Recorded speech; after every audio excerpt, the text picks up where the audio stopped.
একটা যুবক ফোন করেছে যে হুজুর আমি এমন ভয়ঙ্কর অন্ধকারে চলে গেছি, মাদক, জেনা, বেবিচার সবকিছু আমাকে ছেয়ে বসেছে, আমি কি করতে পারি? আমি তাকে একদিন আগে যখন ফোন করেছিলাম আমি বলেছিলাম তোমার একটাই কাজ, ফজরের নামাজ ঠিক টাইমে পড়ো। আল্লাহর সাথে একটা ওয়াদা করেন, মনে করেন আগামীকাল ফজরের পর আপনি মারা যাবেন,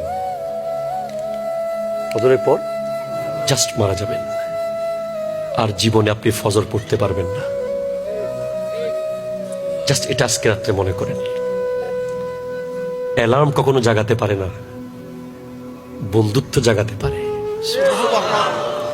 বন্ধু যদি হাসপাতালে অ্যাক্সিডেন্ট হয়, কোনো বাধা মানবেন আপনি?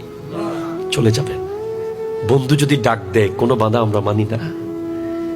আপনি অ্যালার্মের উপর ডিপেন্ড করিয়েন না, ওয়াজের উপর ডিপেন্ড করেন না। জাস্ট মনে করেন যে ফজরের সময় আপনার রব আপনার জন্য অপেক্ষায় আছে, যিনি আপনাকে কিডনি, লিভার, ফুসফুস, হার্ট, ব্রেইন, চোখ, নাক, কান সব দিয়েছে, সব।